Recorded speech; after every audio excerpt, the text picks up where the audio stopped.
சிதம்பரம் அருகே சித்திரப்பாடியில் தப்பியோட முயன்ற கொள்ளையனை துப்பாக்கியால் சுட்டு பிடித்திருக்கின்றனர் போலீசார். மேலதிக விவரங்களுக்கு செய்தியாளர் செந்தில் இணைகிறார். செந்தில், விவரங்கள்.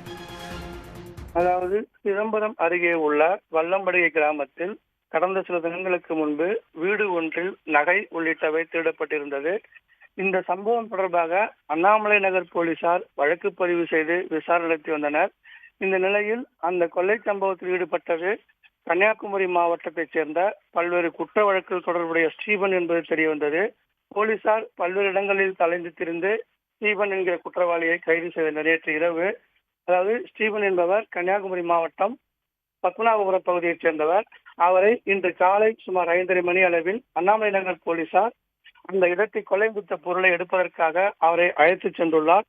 அத்திருட பயன்படுத்திய பொருளை கைப்பற்றுவதற்காக சக போலீசாருடன் அண்ணாமலை நகர் போலீஸ் இன்ஸ்பெக்டர் அம்பேத்கரும் சென்றுள்ளார்.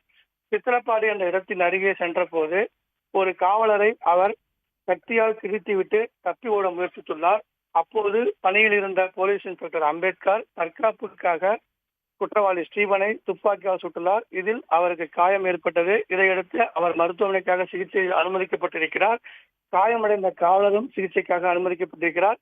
இந்த சம்பவம் குறித்து போலீசார் தொடர்ந்து விசாரணை நடத்தி வருகின்றனர். தற்போது சுடப்பட்டுள்ள இந்த ஸ்டீபன் மீது தமிழகம் முழுவதும் சுமார் 25க்கும் மேற்பட்ட திருட்டு உள்ளிட்ட பல்வேறு வழக்குகள் நிலுவையில் இருக்கிறது குறிப்பிடத்தக்கது. நன்றி செந்தில்குமார். உடனுக்குடன் செய்திகளை தெரிந்து கொள்ள சன் நியூஸ் பெல் ஐகானை கிளிக் பண்ணுங்க.